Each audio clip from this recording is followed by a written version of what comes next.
Nah, oke. Tadi, ini yang saya jelaskan, terakhir, jadi kita tinggal lihat, dari sistemnya jangan lupa untuk cek, closed loop transformasinya, kemudian ada zero order fault untuk kemudian mengubah dia menjadi, apa namanya, discrete atau digital, kemudian baru kita cek kita cek ya. Mmm.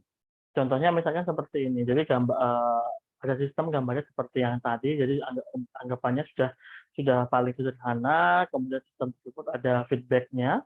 Nah, kemudian untuk di sistemnya sendiri transformasinya adalah sebagai berikut, yaitu 10 S dikalikan S plus 1. Nah, kemudian kita harus pertama ini ya, menggunakan zero order flow di sini untuk mengubahnya menjadi dia ini ya, kita ambil datanya di sampling begitu. Nah, di sini udah langsung diubah agar kemudian memudahkan nanti kita untuk transformasi Z. Jadi di sini 10, dikalikan ini, kan kalau misalkan yang zero order code kan dikalikan 1 min E pangkat min TS per S gitu ya. Nah, di sini untuk yang S-nya sendiri akan dipecah seperti ini. Kemudian untuk memudahkan transformasi Z, 1 min E pangkat min TS itu akan jadi 1 min Z pangkat min 1. Nah, ini per masing-masing bagiannya akan jadi yang ini. Jadi, kenapa dipecahnya seperti ini? Tidak langsung seper S kuadrat, plus seper S plus 1. Nah, itu ada alasannya agar kemudian, apa namanya, hasilnya di situ tidak nanti kalau nggak salah kalau kita hitung nanti bisa menghasilkan 0 di atas, sehingga akhirnya ini ketambahan seper S ini. Jadi sebenarnya cara kita untuk melakukan ekspansi seperti ini ya, yang awalnya berapa kemudian jadi berapa itu, eee, sah-sah saja melakukannya seperti apa, asal kemudian, nilainya ini bisa kita pertanggungjawabkan dan akan kembali ke nilai yang aslinya, yang sebelumnya. Jadi boleh begitu. Dan ini pun dilakukan seperti ini tadi itu untuk menghindari angka 0, kemudian pun, memudahkan kita untuk melakukan transformasi Z. Nah, ini ketika udah transformasi sebagai berikut, kemudian disederhanakan akan jadi sebagai berikut. Ini yang 13.78. Nah, setelah ini baru kita cari yang konstanta predicted error-nya, yaitu yang KP, KV, dan KA. Nah, ini misalkan untuk step input, itu yang kita cari adalah KP. KP di sini berarti limit, GZ dengan Z mendekati 1. Nah, di sini kita langsung masukkan, ketika Z-nya sama dengan 1, apa yang terjadi? Kalau kita lihat di sini, kan dia Z-nya diganti angka 1, maka di sini ada yang, seper-nol, artinya tak hingga, langsung hasilnya tak hingga. Steady state error-nya 1 per 1 plus tak hingga, artinya 1 per tak hingga, maka dia hasil steady state error-nya adalah, 0, error-nya 0. Bagus ini berarti ya kalau untuk dapat step input di sini. Kemudian untuk RAM input, rumus KV-nya sebagai berikut, kemudian kita masukkan nilai Z sama dengan 1, Z sama dengan 1, eee, GZ-nya itu ya, di sini berarti ada yang bisa kita hilangkan, ada yang bisa kita kalikan ya. Nanti kalau misalkan ketemu soal-soal seperti ini jangan langsung begini ya, tapi dioperasikan terlebih dahulu biar ketahuan prosesnya. Nah, di sini kalau kita masukkan ya nilai Z-nya sama dengan 1, ini ada Z min 1 dikalikan ini ya di sini. Hasilnya adalah 10. Nah, di sini untuk T-nya itu bisa kita nanti ikuti ya di sini, ini nggak ada keterangannya ya T-nya ini berapa. Baru kemudian nanti dihitung, steady state error-nya, E bintang tak hingga. Begitu juga untuk yang parabolik di sini. Untuk yang parabolik di sini, hasilnya di sini untuk, konstantanya 0 berarti, steady state error-nya tak hingga, ini besar sekali ya untuk parabolik. Kalau misalkan kita ini, menghitung ini ya, steady state error-nya ketika di yang analog itu ternyata hasilnya sama begitu. Tergantung di sini kita, ini ada keterangannya ya di bawahnya. Apa, the answer obtained are the same as the result obtained for the analog system. Jadi memang dari sisi analog sama digital, kalau misalkan kita bandingkan ya secara proses nanti ya untuk melihat steady state error-nya ya akan sama, tetapi cara melihat stability-nya yang kemudian berbeda. Yang satunya kan, apa, lihat dari pulse-nya dan itu langsung dilihat, apakah ada yang di right half plane atau tidak. Kalau semuanya di left berarti dia, apa namanya, stabil, tapi kalau misalkan ada satu aja yang di right half plane berarti dia udah unstable.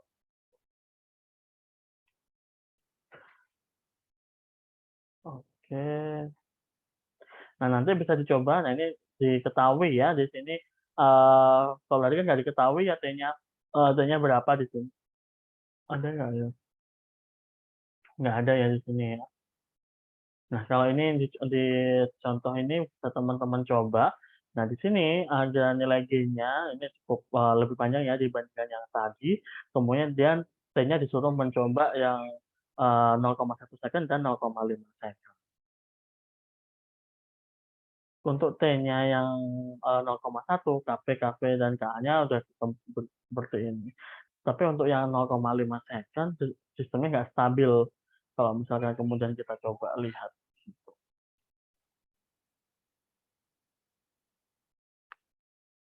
Nah, ini termasuk ya di sini menentukan T ini kita lihat, seperti gain design yang minggu lalu, kan minggu lalu itu ada yang memang menentukan gain-nya yaitu K atau, range-nya T, yang ini periode yang dapat menentukan, di range berapakah kalau kita ya, kita sebagai yang desainernya, desainer controller-nya, itu bisa menentukan tadi itu parameter-parameter, apa gain-nya ataukah yang, time sampling-nya ya di sini. Untuk kemudian agar tahu sistemnya itu stabil atau tidak.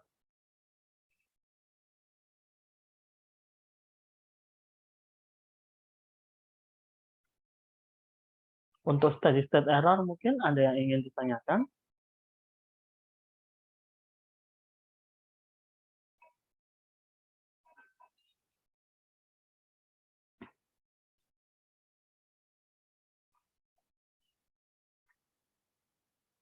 Oh, kalau misalkan tidak ada nih, saya coba, eee, pertanyaan dari saya nih.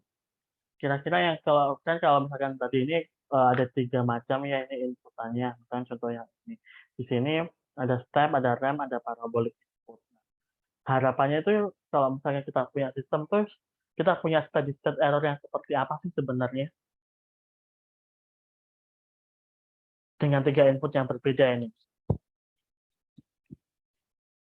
Harapannya pengen punya sistem dengan steady state error yang seperti apa kira-kira?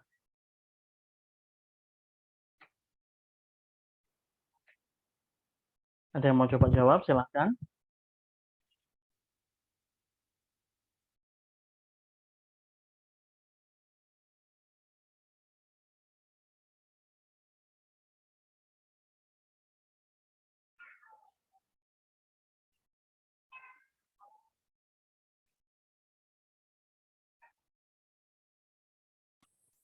Mohon maaf Pak, bisa diulangi pertanyaannya? Di saya putus-putus Pak. Oke. Nah, kan kalau misalnya kita punya sistem nih, kan kita bisa akhirnya dengan menggunakan, salah satunya kita bisa lihat steady state error-nya. Kita tuh sebenarnya kalau punya sistem, pengen punya sistem yang steady state error-nya yang seperti apa yang kita harapkan? Apakah besar, apakah kecil, atau bagaimana? Dengan 3 macam input yang berbeda ini.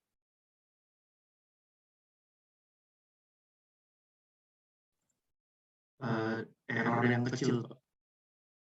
Kecil itu sekecil apa kira-kira, Fahri? Eee,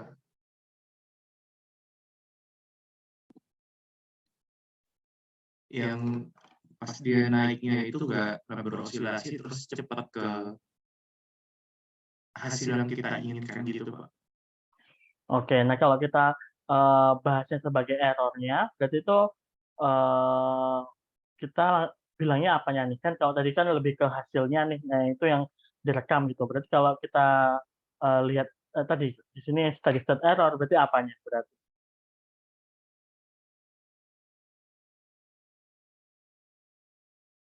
Nyambung nggak? Jadi kalau misalkan gini, kalau tadi yang disampaikan Fahri kan kita pengen memang, sistemnya nanti kalau misalkan, punya sistem tuh yang output-nya itu, apa namanya, sedekat mungkin gitu dengan, reference kita gitu ya istilahnya, atau yang sudah kita set di awal. Nah, kalau sekarang, kita sambungkan ke yang steady state error ini, kita pengen yang sistem yang steady state error-nya itu seberapa kecil gitu.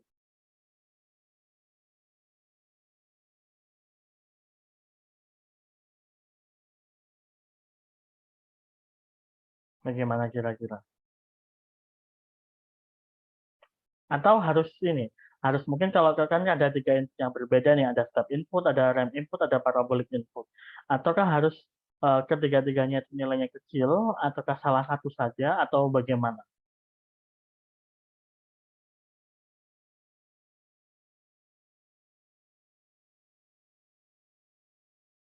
Bagaimana kira-kira?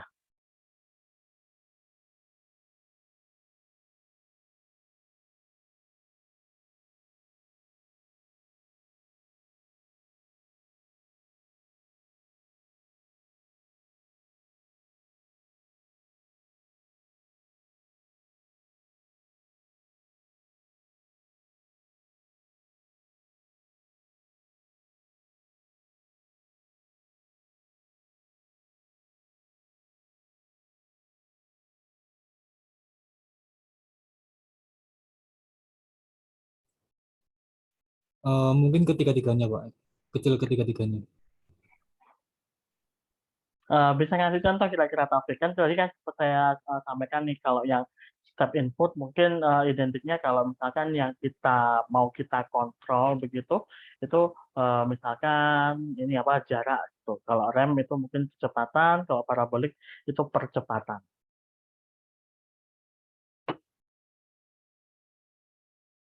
Kalau misalkan kita punya sistem, apakah akhirnya, ketiga macam input ini yang akhirnya akan muncul di sistem yang kita punya?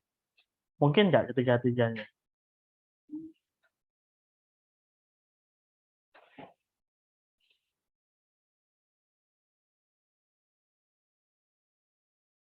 Bagaimana kira-kira?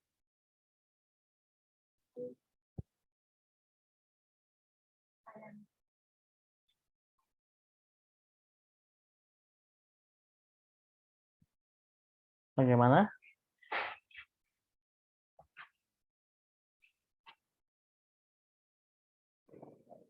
Ini yang kadang itu jadi ini ya, apa namanya, challenging-nya ketika kita untuk melakukan kontrol terhadap suatu sistem yang di situ, ada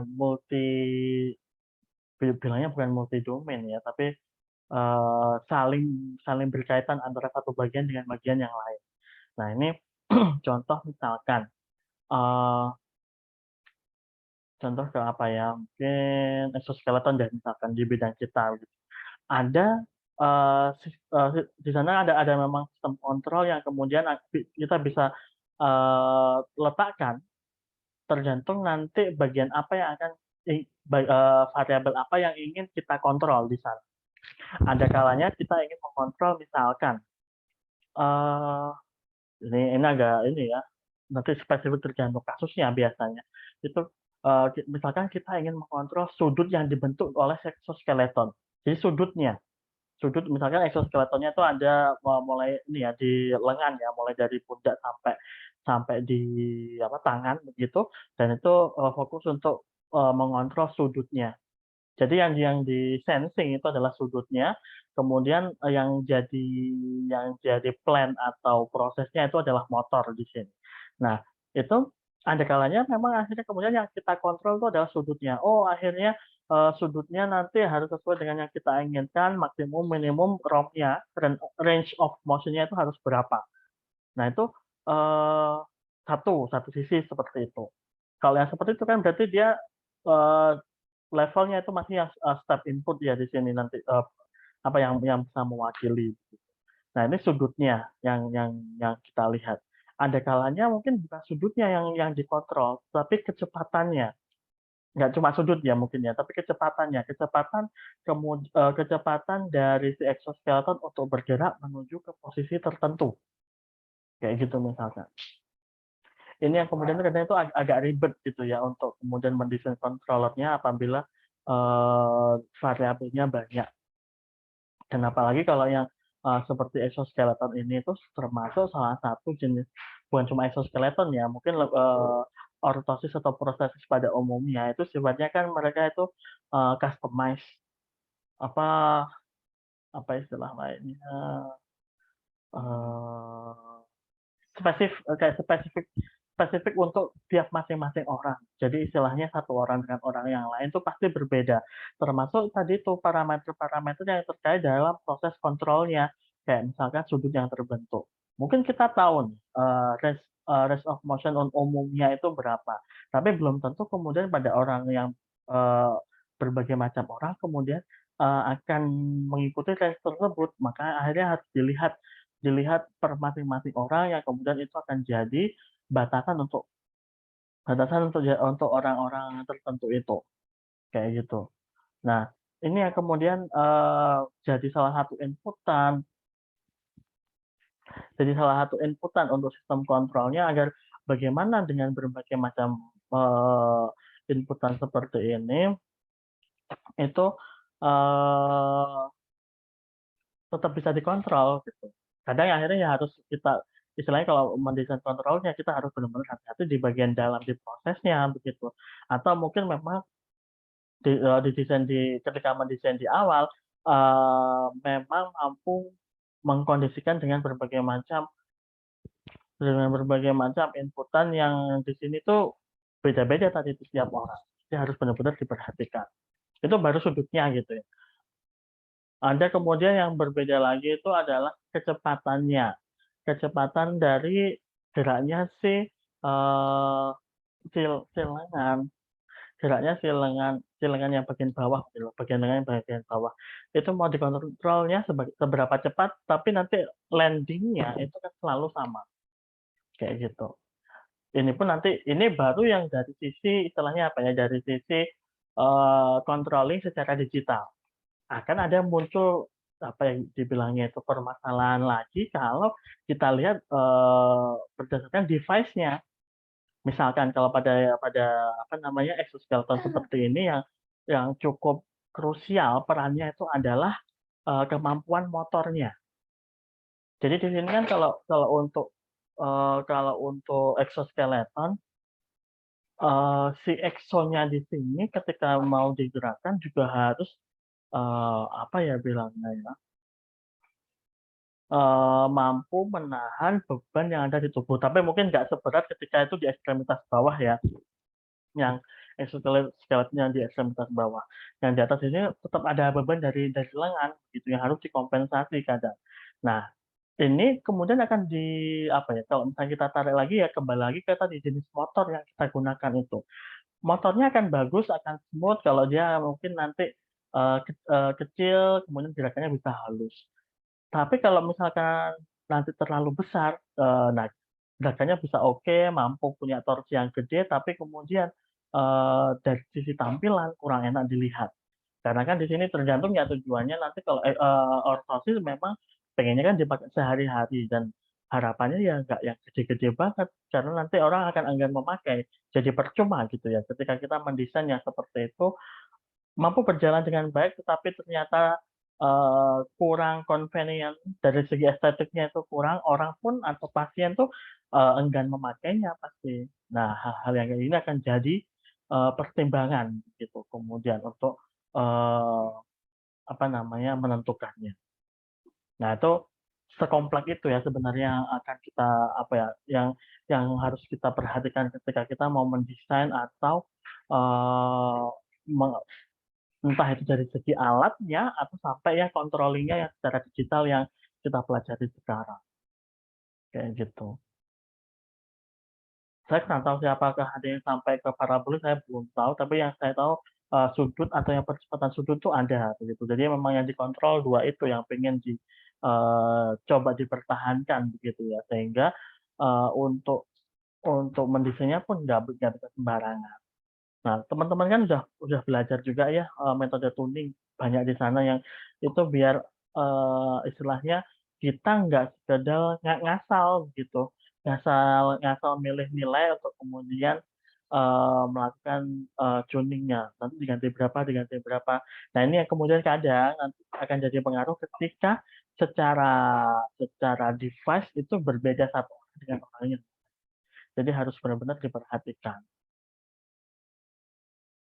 itu apa intervensinya sedikit gitu.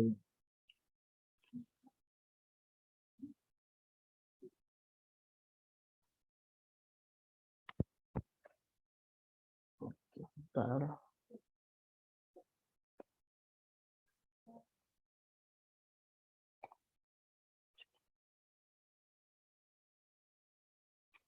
Oke. Nah, setelah tadi yang tadi step, kita kan juga lihat yang di bagian yang transient respon untuk di Z-plane. Nah, ini mungkin kalau dari sisi ini ya istilahnya dari sisi teoritis matematis itu agak sedikit ribet karena di sini kita harus memahami root log. Teman-teman udah dapat materi root log belum dari Pak Akif? Desain controller berdasarkan root log. Sudah pernah dapat belum? Root locus kalau nggak salah udah, Pak. Sudah, Pak. Udah ya. Nah, sebenarnya kalau saya pribadi ya karena kalau teman-teman di sini kan bukan yang teknik elektro atau yang memang mempelajari fokus di ini di bagian sistem kontrolnya secara penuh. Jadi kadang untuk menentukan root locusnya ini secara matematis tuh bisa kita ada caranya begitu bagaimana kemudian kita menggambarkan suatu sistem kemudian kita gambarkan root locusnya begitu ya. Nah, tetapi kadang kalau saya pribadi gitu ya mungkin yang seperti itu bisa lagi-lagi kalau secara konsep mungkin perlu tahu tapi untuk aplikasinya nanti itu bisa diselesaikan menggunakan software begitu untuk kemudian kita bisa tahu bagaimana apakah sistemnya stabil atau tidak atau mungkin dari cuma gambar locusnya kita bisa tahu atau kita bisa mendesain agar sistemnya itu stabil begitu. Nah, kalau yang di sini ini lebih ke bagaimana melihat agar kita bisa tahu nih dengan memanfaatkan root locusnya di sini kita tahu ininya sistemnya tadi ya transient responnya itu seperti apa begitu dengan memanfaatkan Z-plane bidang Z begitu. Nah, ini teman-teman bisa lihat di sini ya. Ini kalau misalkan kadang pun saya kalau melihatnya itu agak bingung sendiri gitu ya. Nah, di sini itu ada beberapa gambar, mungkin teman-teman bisa fokus pertama yang di lingkaran-lingkaran. Nah, di lingkaran-lingkaran ini itu menunjukkan dibilangnya itu stepnya yang dari jari-jarinya itu yang berubah-ubah. Kalau mungkin bagian yang jadi fokus kita kan agar si sistem itu tetap stabil itu dia harus di dalam lingkaran yang jari-jarinya itu satu. Jadi yang di real, yang di imaginer, untuk yang di Z-plane itu dia harus di dalam lingkaran yang jari-jarinya satu untuk kemudian agar si sistem itu tetap stabil begitu ya. Nah, di sini kemudian ada beberapa garis bantu yang dia ini menunjukkan beberapa parameter untuk kemudian menentukan nantinya ya karena kita kan mau cari ininya ya, yang tetap yang stabil dengan berbagai macam parameter yang lain. Jadi di sini tuh ada damping ratio. Damping ratio itu yang ada simbol etanya. Jadi kalau yang paling ujung itu damping rasionya itu 0, tapi semakin ke dalam saya beri tunjukkan pakai ini dia pakai warna biar teman-teman nih ya. Damping ratio itu yang ini. Ini itu yang warnanya itu yang paling yang ini. Terus ini sampai dia itu bentuknya agak miring-miring sih memang kayak membentuk setengah lingkaran tetapi miring. Oh, sebentar saya harus just Nah, itu ada damping ratio, kemudian ada settling time dan peak time. Tapi di sini settling time dan peak time itu yang sudah dinormalisasi sehingga itu nilainya itu kalau di sini langsung TP per T atau TP TS per T nilainya. Nah, itu bisa teman-teman lihat ada yang kalau TS ini yang lingkaran-lingkaran tadi yang settling time-nya. Kemudian kalau yang peak time-nya itu yang garis-garis dari pusat lingkaran. Nah, yang jadi nanti titik poinnya itu adalah garis pertemuan dari 3 macam variabel ini begitu.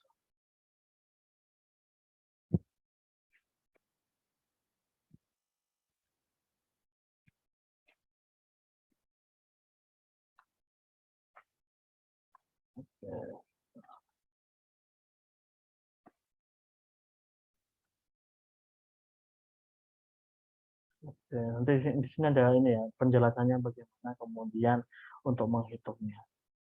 Tapi tidak tadi itu cara untuk damping ratio, settlement peak time yang kemudian digambarkan di Z-plane ini. Untuk kemudian pengen tahu yang punya yang seberapa.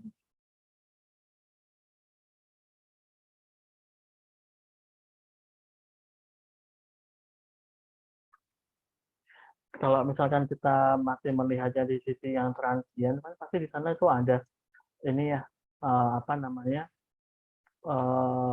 dan masih berubah-ubah belum steady state sehingga akhirnya muncul yang overshoot, peak time, settling time ataupun yang ini kalau damping berarti dia masih mengalami osilasi seperti itu.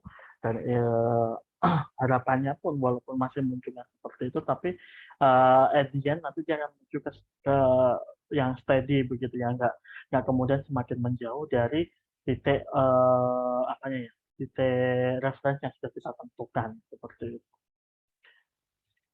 Lagi-lagi seperti yang mungkin sudah saya sampaikan beberapa kali sebelumnya, jadi untuk kemudian kita mau mendesain controller ya kita harus lihat tujuan kita tuh mau mendesain controller yang seperti apa tergantung jenis kasusnya. Lagi kalau di bidang kita yang biomedis di alat-alat kesehatan ini akan sangat krusial kan nantinya. Bagaimana kemudian perbedaan sedikit aja itu bisa berpengaruh ke nyawa seseorang yang menggunakan alatnya. Jadi harapannya kalau misalkan ada apa ya, ada disturbance, ada perubahan yang mendadak, sistem tuh mampu merespon dengan cepat dan kemudian mampu mengembalikan kondisi, bukan kondisi ya, atau istilahnya apa yang disensing tadi itu bisa langsung kembali ke titik reference atau yang titik normal yang sudah ditentukan. Nah, itu sehingga harapannya kalau untuk yang transient ini mungkin tidak terlalu lebar ya range-nya. Harapannya semuanya kan steady begitu. Nah, kalau yang untuk transient ini kayak contoh yang apa peak time atau mungkin yang overshoot. Nah, ini kan butuhnya harapannya kan peak, untuk mencapai peak-nya mungkin nggak yang butuh waktu lebih lama karena istilahnya ketika mesin dinyalakan kemudian sampai nanti ready untuk dipakai kan harapannya kalau udah steady state baru kemudian kita bisa pakai dia akan bekerja dengan normal gitu ya. Kalau misalnya masih transient cukup risky untuk nanti digunakan karena berpengaruh. Tapi kalau ini kan apa window time-nya itu nggak boleh yang lebar-lebar banget takutnya nanti malah ketika butuhnya cepat tetapi sistem itu belum steady, belum stabil untuk kemudian akan digunakan. Kadang yang bersifat ini ya karena kadang itu mesin itu butuh kayak dipanasin dulu di awal karena nilainya masih naik turun sehingga harus memang dipersiapkan gitu.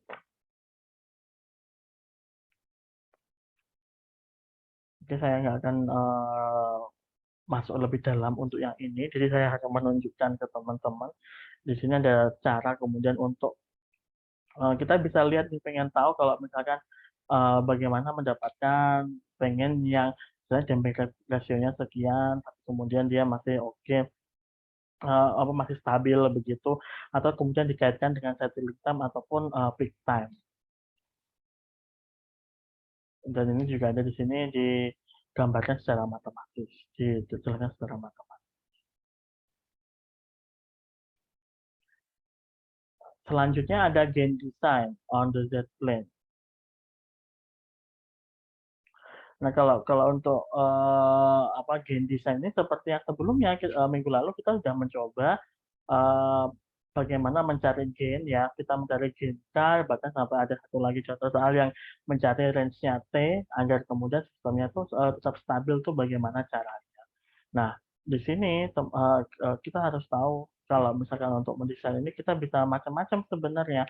Kita bisa pakai seperti yang kemarin atau kemudian bisa juga pakai root locus itu memungkinkan untuk kemudian kita melakukan desainnya, desain gainnya gitu ya. Ini ada contoh begitu. Jadi di sini ada gain K yang harus kita cari sama seperti sebelumnya. Tapi di sini nanti kita akan mencari K-nya ini range-nya itu berapa berdasarkan root locus. Nah, di sini ada sistemnya sebagai berikut. Nanti diminta untuk menggambarkan root locusnya.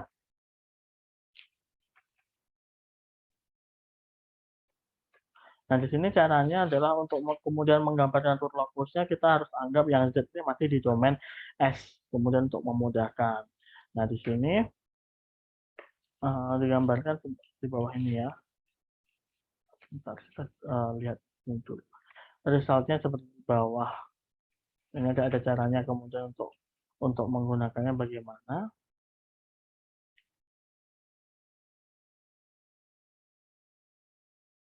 Di sini oke.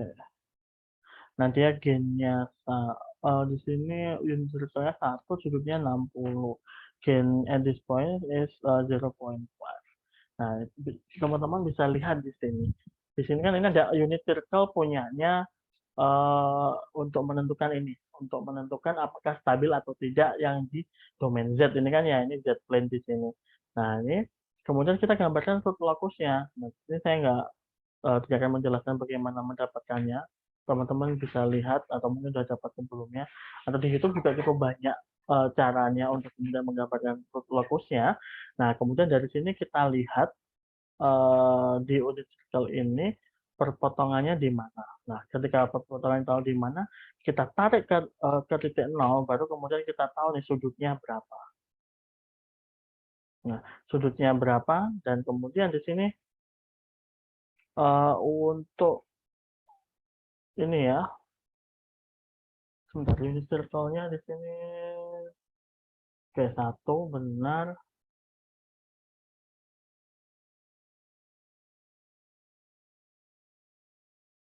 Gain-nya 0,5. Nah, ini kan di sini jadi ya perpotongannya. Nah, di sini tinggal lihat kita untuk dapat gain-nya itu berapa. Langsung di sini. Intersection within a circle. Range-nya dari 0 sampai 0,5. Jadi antara 0 sampai 0,5 dia akan tetap stabil di sini ya untuk nilai K-nya. Tapi ketika lebih dari 0,5 dia akan unstable. 1 dan 0,5.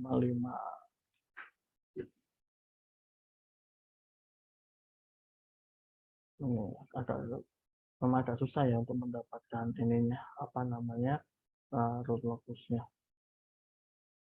Ini 1, yang di sini 0,5. Plus minusnya gitu.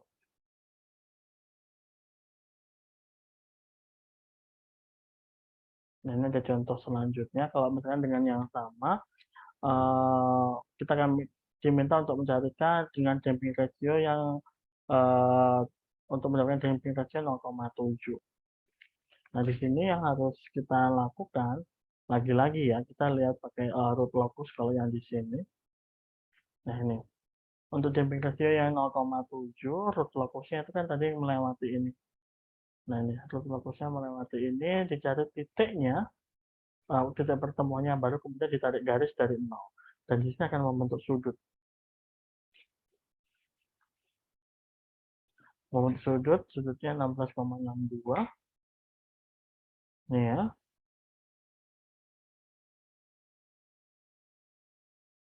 Nah, ini ternyata harus pakai program dulu ya untuk menentukan nilai K-nya berapa agar sesuai dengan yang diinginkan. Di sini gain K-nya 0,0672 pada 0,719 J 0,215. Ini kan di sini per titik pertemuannya ini gitu ya.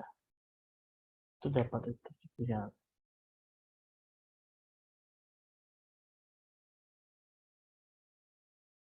Kita bisa mengecek kemudian di sini ya untuk dengan K yang 0,0627 yang tadi sudah didapat sebelumnya, yang di sini sudah didapat sebelumnya. Nah, ini kita masukkan ke ini kan dia dikalikan dengan G-nya ya, dikalikan dengan, nah ini G-nya,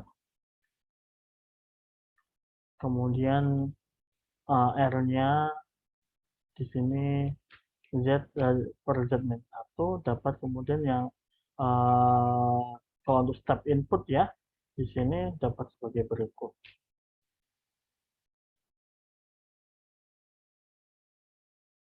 Nah, ini kemudian bisa kemudian dicari overshoot-nya yang dari yang bawah ini.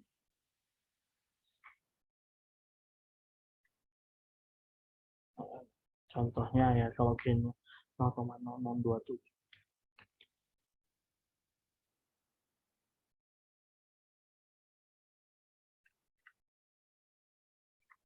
Ini adanya langsung kalau misalnya kamu cari root locus pakai dari MATLAB log file untuk GZ-nya dia berapa. Nah, seperti itu.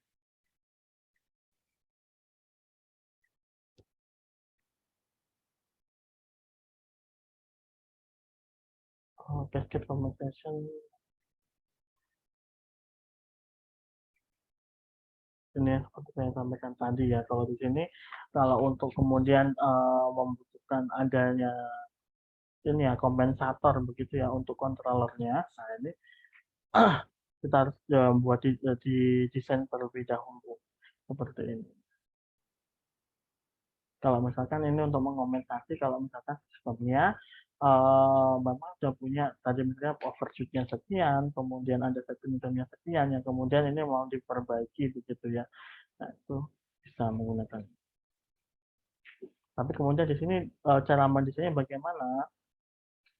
Ini ada cara lain untuk kemudian kalau ini cuma ini ya mengubah yang dari domain S ke domain Z dengan ini menggunakan two-stage transformation.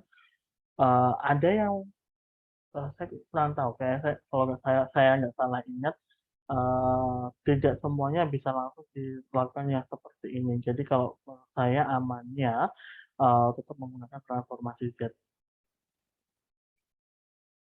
Hati-hati nanti ketika menggunakan. Nah, ini yang tadi saya sampaikan ya, yang kemudian diubah apa namanya ada pengenalan lead kompensator sebelum masuk ke plan gitu.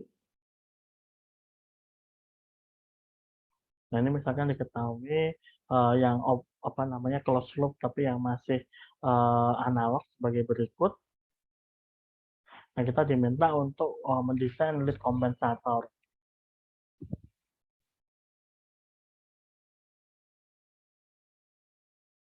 Nah menggunakan rumus-rumusnya tadi ya 1390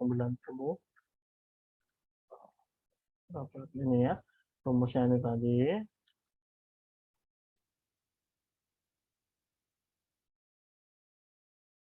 Kita dapat nilainya GP dan GC ya kalau kemudian kita langsung hitung T-nya bisa tahu sekian. Ini di sini kita gunakan yang enggak ini ya apa namanya di sini T-nya sendiri di range-nya harus di antara ini untuk kemudian mendapatkan tadi sesuai dengan yang diinginkan. Memang agak ribet jatuhnya ya seperti ini nanti itu tadi ya ketika memang misalkan controllernya udah jadi kemudian memang membutuhkan suatu kompensator untuk kemudian mengompensasi apa yang sudah dikeluarkan oleh controllernya sehingga ditambahkan ini tadi apa namanya lead kompensator tadi.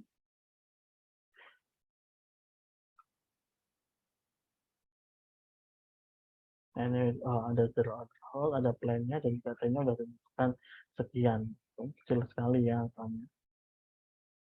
Tapi yang penting kalau untuk kita nanti yang di bagian bawah ini yang nanti endingnya kita akan menentukan apakah sistemnya stabil atau tidak.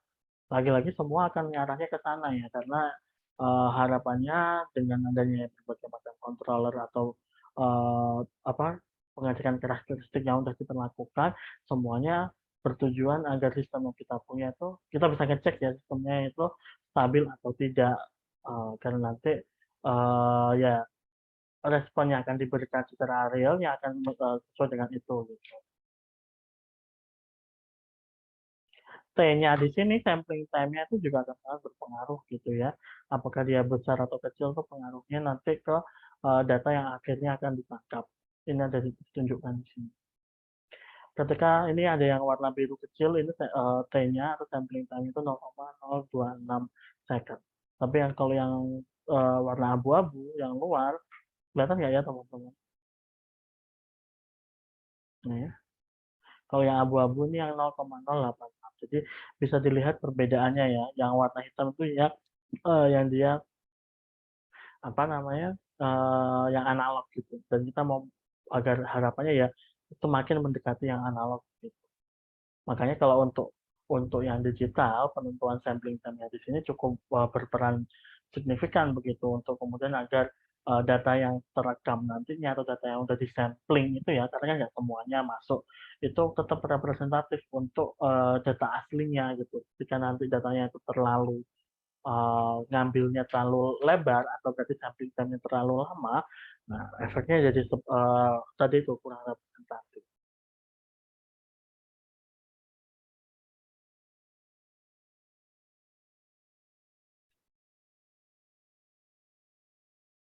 Yang terakhir itu tinggal pengimplementasian, bisa nggak kamu ke sana kayaknya.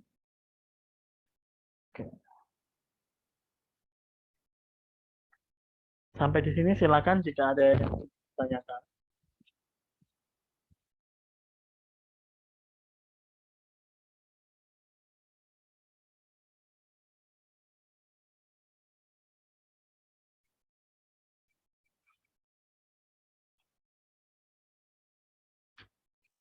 Bagaimana?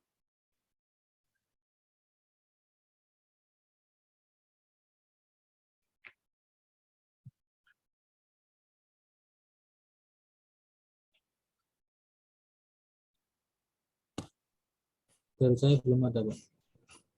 Oke.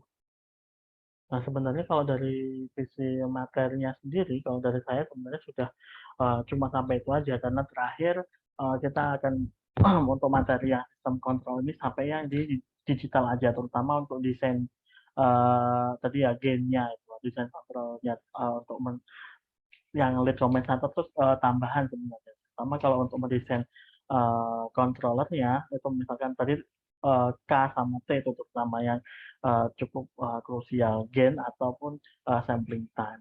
Yang kemudian kalau yang seperti ini nanti teman-teman terapkannya itu seperti apa sih nantinya? Yaitu ketika teman-teman ini ya kalau metodenya kan banyak ya. Nanti misalkan yang paling populer adalah saya bisa PI, PD atau PID gitu ya metode metode untuk apa jenis controllernya begitu. Metode tuningnya banyak sekali yang udah teman-teman lakukan. Nah misalkan uh, siapa itu Ziegler-Nichols, kemudian ada juga kalau Ziegler-Nichols mungkin yang masih awal, kemudian kalau tuningnya lebih bagus bisa pakai yang uh, apa Amigo, EMC atau saya lupa Green Synthesis kalau nggak salah namanya. Nah, itu beberapa yang ini apa namanya bisa dipakai begitu. Nah, seperti yang saya sampaikan minggu lalu, saya akan coba sharing skripsinya senior. Nah, semoga ada di sini. Saya agak lupa saya naruhnya. Bentar ya. Sambil menunggu mungkin silakan jika ada yang ingin ditanyakan ya.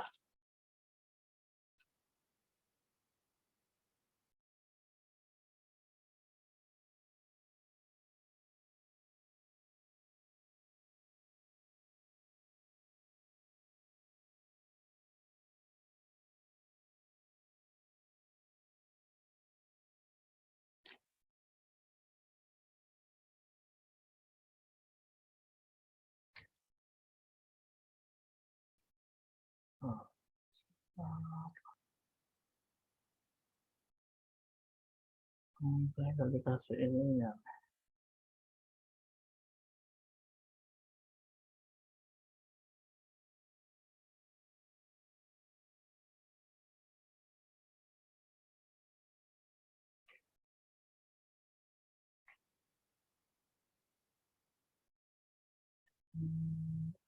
Saya coba cari ini ya. Kemarin saya dikasih PPT.